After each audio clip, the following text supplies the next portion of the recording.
She mocked my stutter during Christmas dinner, so I quietly planned a 6-month divorce that destroyed her life. Tyler had stuttered since he was 6. It came and went like a tide, worse when he was stressed, calmer when he felt safe. Amanda had always said she found it charming. Her exact word had been endearing. That's how she put it when they first started dating, when they got engaged, even when they said I do. But it wasn't charming the night she mocked him. Christmas Eve dinner at the Burns house was an annual production. Hank, Amanda's father, was glued to the TV watching old Super Bowl reruns. Her mom handled the glazed ham with military precision. Amanda's sister Jordan was there too, half distracted with her toddler and whispering behind napkins with her husband. Tyler had been nervous all day. Amanda had been acting weird in the car, touching up her makeup every few minutes, checking her phone like she was waiting for someone else to arrive. Still, Tyler smiled. Still, he tried. He always tried. Over dinner, Hank asked about their New Year's plans. Tyler took a breath. The words came slow. We're saving for a trip. To Oregon. I think in the spring. Amanda cut him off. Before we go further, don't forget to like this story, hit subscribe, and tap the bell so you don't miss what happens next. With her face. With her voice. She twisted her mouth into a crooked, cartoonish mimic of his stutter. We're going to see the big trees. Hope we don't fall on our faces. It was exaggerated. Mean. Performative. Her eyebrows raised, her mouth open wide in mockery. Everyone froze. Then Hank, her father, burst out laughing. Jordan said nothing. Her mom looked uncomfortable, but silent. Tyler tried to laugh along. Tried to swallow it. Until Amanda leaned in with a sneer. Look at him. Struggling like a broken machine. Maybe if we turn him off and on again, he'll talk like a normal person. Then Hank, her father, high-fived her. Tyler gathered the plates. Silently. From the kitchen, he could still hear them laughing. That night, Amanda was on her phone the whole drive home, smirking. When Tyler confronted her in the kitchen, her eyes didn't even flicker. It's just a joke. God, you're so sensitive. This is why people find you hard to be around. He didn't sleep. Couldn't. Kept replaying that moment over and over, the fork halfway to his mouth, her voice slicing through the room like a schoolyard bully. And then, her phone buzzed. She was in the shower. A notification popped up. OMG, that video of him stuttering at dinner was hilarious. Your dad's reaction killed me. Tyler's stomach turned. He checked her private story. Found the clip. Found the comments. The laughter. The jokes. And it wasn't the first one. She'd been doing it for months. Taking videos of him without him knowing. Captioning them with things like, hubby.exe has stopped working buffering. Please wait. Her friends responded with laughing emojis. One even said, sometimes I can't believe you married that. He didn't scream. He didn't confront her. He backed everything up. Screenshots. Videos. Messages.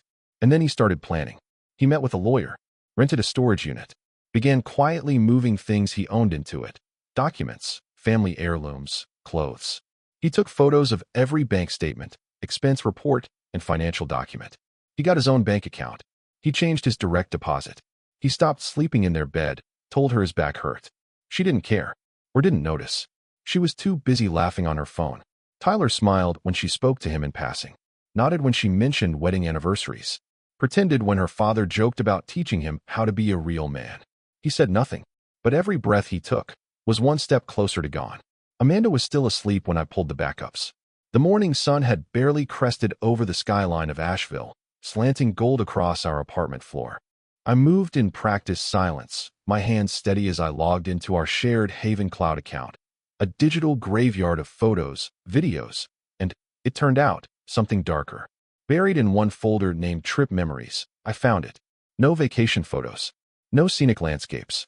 Just clips, labeled by date. Quiet thumbnails that didn't mean much at first glance. Until you clicked play. The first one caught me at the kitchen counter, struggling to explain a change in my work schedule. Amanda had called from the living room. Come again? Speak up, sweetie. Buffering. She snickered. I winced in the video. The second was worse. A party at Hank's house, her dad's place. I was describing a funny story from college, stuttering through the punchline. Amanda zoomed in from across the room, whispering into the mic, watch this. He's going full glitch mode. The room behind her was filled with people. They were laughing too. Each video bled into the next. Different days. Different shirts. Same humiliation. I counted 23 clips. She had them cataloged like episodes of a show only she watched. Her friends had commented, too. I recognized the usernames. Morgan, her co-worker. Felicia, our neighbor. Even Jordan, Her own sister had replied once with, "I mean, it's kinda hard to watch, not gonna lie." But none of them stopped her. The real gut punch was the group chat.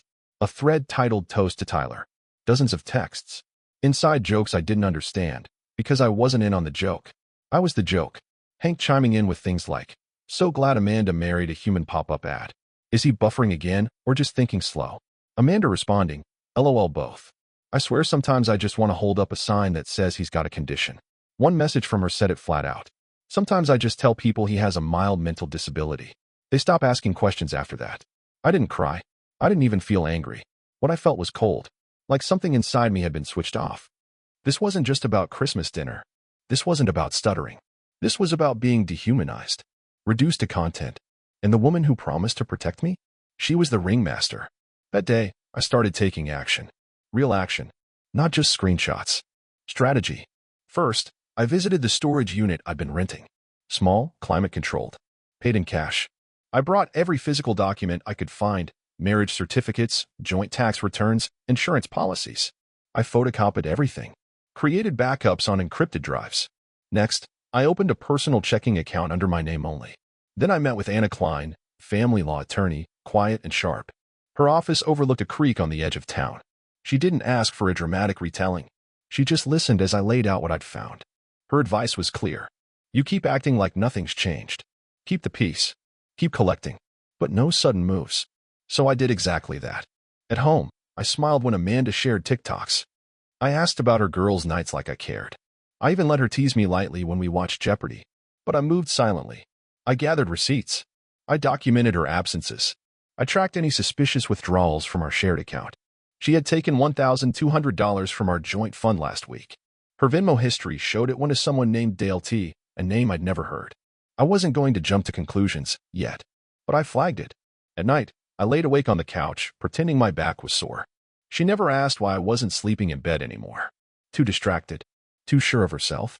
She was planning trips with friends, posting outfits for brunch dates, and captioning them with things like, "Catching flights, not feelings. Husbands are cute, but mimosas are cuter." I was invisible, and that gave me an advantage.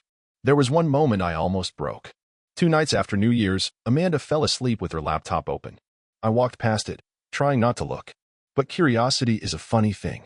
It pulls at you. So I looked. And there it was. A draft email to someone named D. Not sent. Just sitting there. "Hey you. Can't sleep." He's snoring again like some broken wind-up toy. I swear, the minute I leave this house, I'll finally get a full night's sleep. It's coming soon. Just hang in there. I closed the laptop gently. Walked to the kitchen. Stood in the dark for a while. The next day, I moved up the lease date for my new apartment. Anna filed the divorce papers. Amanda didn't see it coming. But I wasn't doing this for revenge. I was doing it because I finally saw the truth. What I thought was love had been performance. What I thought was patience had been pity. She didn't love me. She used me. And now? I was done being the content she recycled for laughs. The morning I left, Amanda was at brunch. I timed it that way down to the hour. She'd posted a story the night before. A picture of her outfit laid out for the next day. Floral dress. Nude heels. Captioned, "Brunch babes assemble. Bottomless mimosas, here we come." I smiled when I saw it. Because that meant she'd be out by 10. And I'd be gone by 11. The movers I hired were discreet. 2 guys in navy shirts, a single truck, no branded van. They knew what to take because I'd labeled every box in advance and kept my list tight. Clothes, personal documents, a few framed photos from my childhood, and my gaming console. Everything else? She could keep it. I didn't want the couch where she laughed at me. I didn't want the TV she muted me for. I didn't want the bed where I laid awake while she mocked me on her phone. Let her keep the echoes. I left the key on the dining table. Not in a dramatic way. No note. No message. Just a single envelope. Inside was a letter, not handwritten, not emotional. Just typed in plain Times New Roman, 12-point font. "Amanda, by the time you read this, I'll be gone. I'm not running. I'm choosing peace. You made me small in front of your family. You ridiculed me for things I spent a lifetime learning to manage. You took the most vulnerable parts of me and turned them into punchlines. I spent months gathering every moment you thought I didn't notice. Every video, every comment, every lie. This is not revenge. This is freedom. I've filed for divorce. You'll be served within the week. Please don't contact me unless it's through legal counsel. Tyler." I shut the door behind me and didn't look back. Not once. Anna, my lawyer, had timed the filing for the same day. Amanda was served the next afternoon at her office, no less. Anna said the receptionist gasped when she saw Amanda's expression. One moment she was laughing on the phone. The next, stone cold. Silent. She didn't call me. Didn't text. But she posted. Oh, she posted. First, it was the vague quotes. People will betray you and blame you for noticing. Then came the subtweets. Some people pretend to be victims when really they're just cowards. And then, finally, the DMs. 3 days after she was served, she broke the silence. Really? After everything I gave you, this is how you end it. You couldn't even have the decency to talk to me like an adult. You're such a joke, Tyler. A joke with a lawyer, apparently. You won't win this. I'll make sure of it. I didn't reply, but I screenshotted every word. Anna filed a restraining clause into the preliminary motion, no contact outside of court, digital or otherwise. Amanda's rage burned quiet for a few days. Then it got public. She posted a 5-minute video on her Instagram, face fresh with makeup, voice trembling just enough to feel calculated. I've been betrayed, she began. I thought marriage meant working through things. But some people run instead of growing up. She painted herself as the abandoned wife, the blindside victim. We were just starting to build something real, and then he vanished. She even dropped tears near the end. Forced, almost theatrical. What she didn't mention, the videos, the group chat, the private jokes. She knew better. She knew how damning the truth was. But the internet didn't fall for it. Not entirely. A handful of mutual friends messaged me privately. We had no idea. I saw the clip, the Christmas one. I'm so sorry. She always acted like you were her sidekick. I didn't get it until now. Even Jordan reached out. Just a single line. I should have said something that night. I regret it. Amanda filed a motion to contest the divorce. Claimed she wanted to reconcile. It was a delay tactic. A performance to buy time and sympathy. But Anna shut it down in mediation with ease. We had dates, videos, screenshots, the full narrative. Amanda folded fast. What stung her most wasn't the divorce. It was that I never lost my temper, never raised my voice, never gave her the meltdown she could spin into a justification.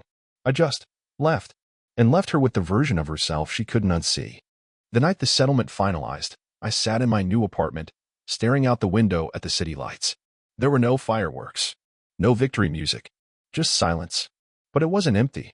It was full of decisions I made for myself, full of boundaries she couldn't cross anymore, full of the knowledge that I'd finally chosen me.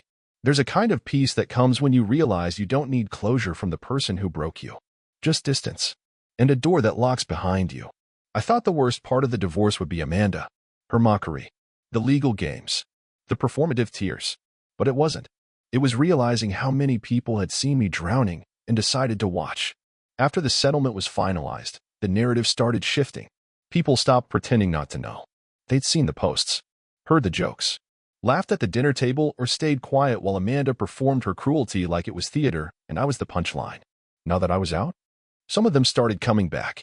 The first was Jordan, Amanda's sister. She messaged me a week after the papers were signed. Hey, I know I don't have the right, but I wanted to say, I'm sorry. I read the message 3 times before replying. You watched her mock me for years. Why didn't you say anything?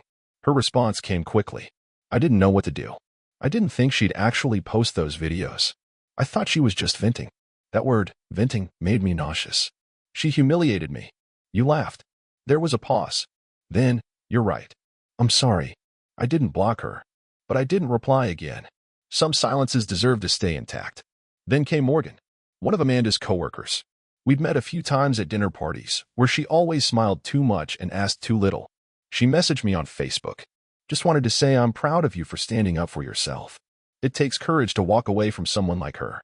For what it's worth, I always thought the way she talked about you was messed up. I stared at her message for a long time. Because messed up is what people say when they don't want to admit they laughed too.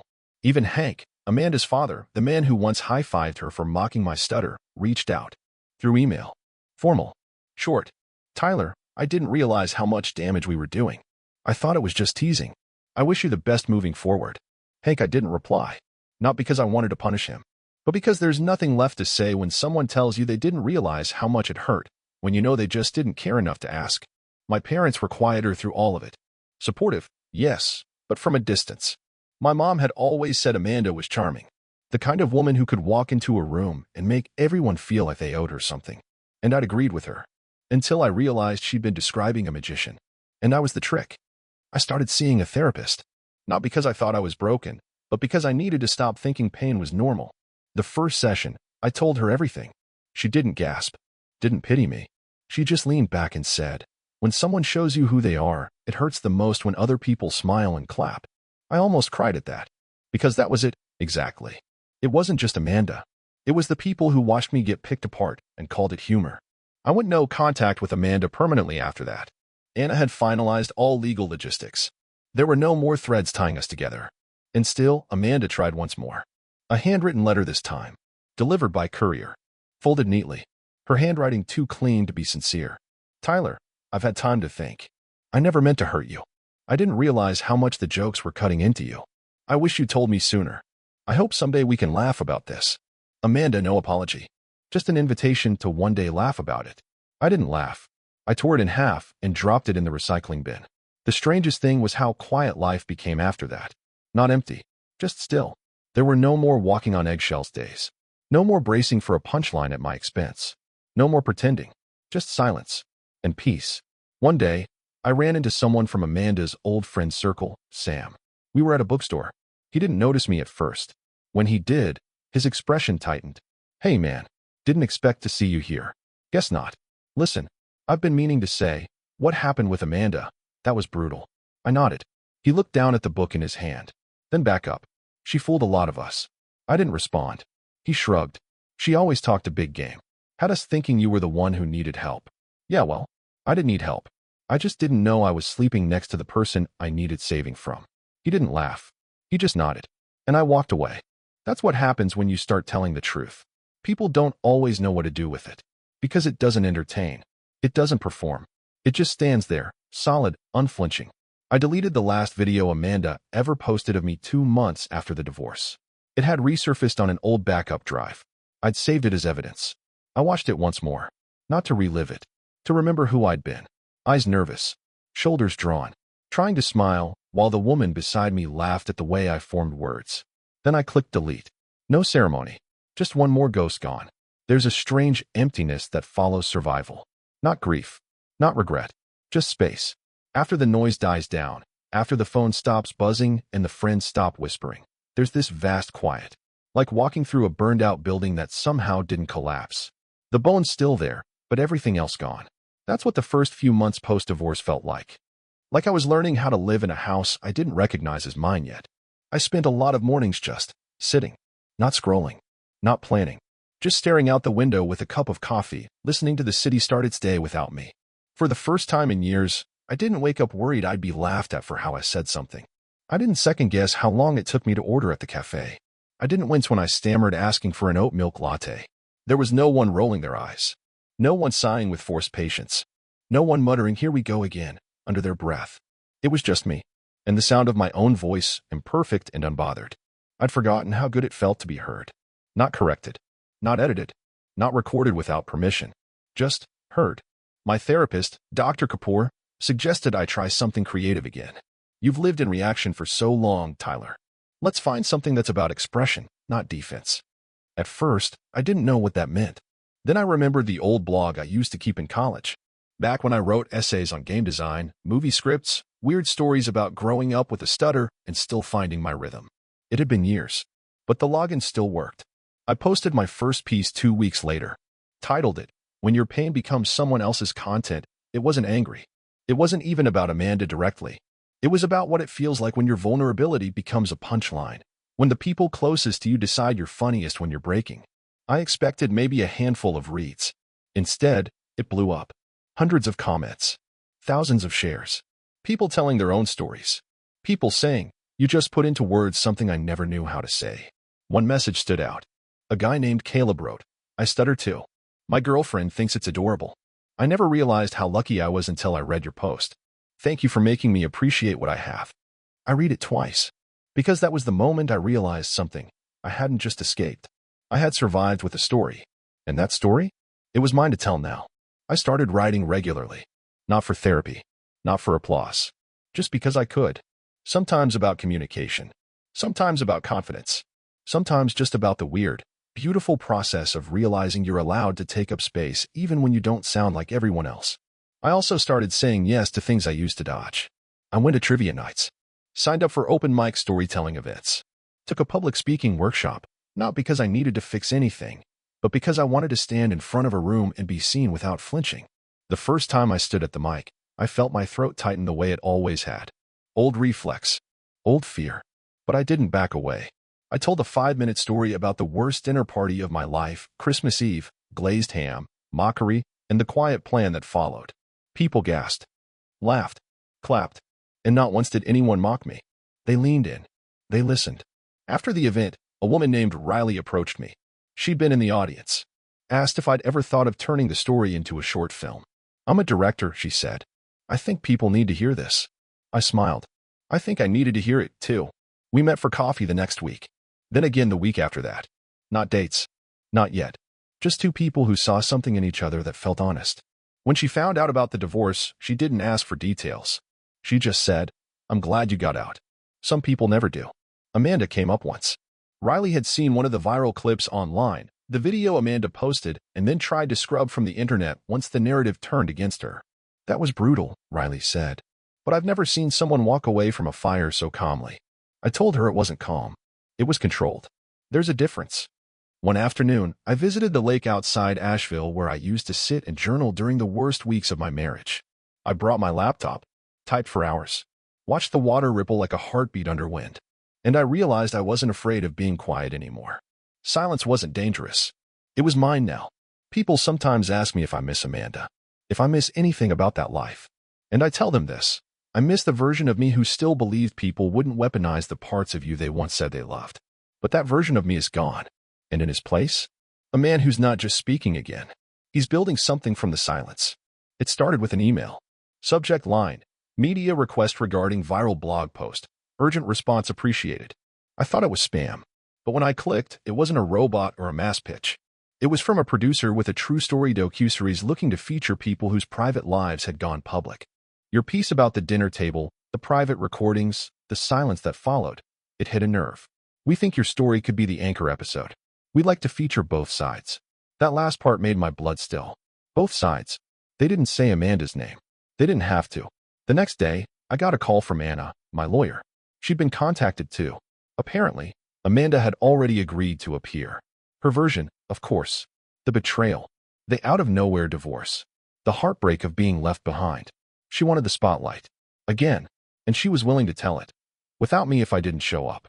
For an entire day, I said nothing. I didn't reply to the producer. I didn't call Anna back. I just sat with the idea that after everything, after the paperwork, the peace, the healing, Amanda was still trying to own the narrative. Still trying to make me the silent one. That night, I took a walk around the lake. The same path where I once outlined my escape. The same bench where I wrote my first blog post. I sat there for a long time, watching the way wind cut lines into the water and erased them just as fast. And I realized something. There were two stories being told. The one Amanda had always written, where she was misunderstood, and I was broken. And the one I lived. The quiet version. The real one. So I called the producer. Told her I'd do it, on one condition. I get the last word. Filming took 2 days. They mic'd me up, brought me into a dim studio, asked me to sit on a stool under a light that felt too bright at first. The questions were careful. Clean. Did you know she was mocking you that way? When did you decide to leave? What do you say to people who think you should have just talked it out? I answered everything. Not to win. Not to retaliate. But to reclaim. I told them about the Christmas dinner. About the stutter she mimicked. About the silence that followed, not from her, but from the people who claimed to love me. I told them about the private messages. The chat thread. The way her dad laughed like I was a joke had written. I told them how I left. Quietly. And why. They asked if I hated her. I said no. Because hate is just another way of keeping someone in your life. And I'd let go of Amanda the moment I walked out that door and didn't take anything that smelled like her with me. The night before the episode aired, I went to dinner with Riley. She asked me if I was nervous. I told her I wasn't. Because no matter what edits they make, no matter what spin they give it, I told the truth. And I didn't stutter. The episode dropped on a Thursday. By Saturday, my inbox was full. Strangers, viewers, other survivors. People who thought their pain was too quiet to matter. People who thanked me for speaking when they couldn't. People who said, "You made me feel seen." Amanda released a statement on her Instagram, a long caption under a photo of her holding a coffee mug that said, "Resilience. We all make mistakes. Some of us pay for them publicly. I'm learning. I'm healing. I hope everyone finds peace." Comments were turned off.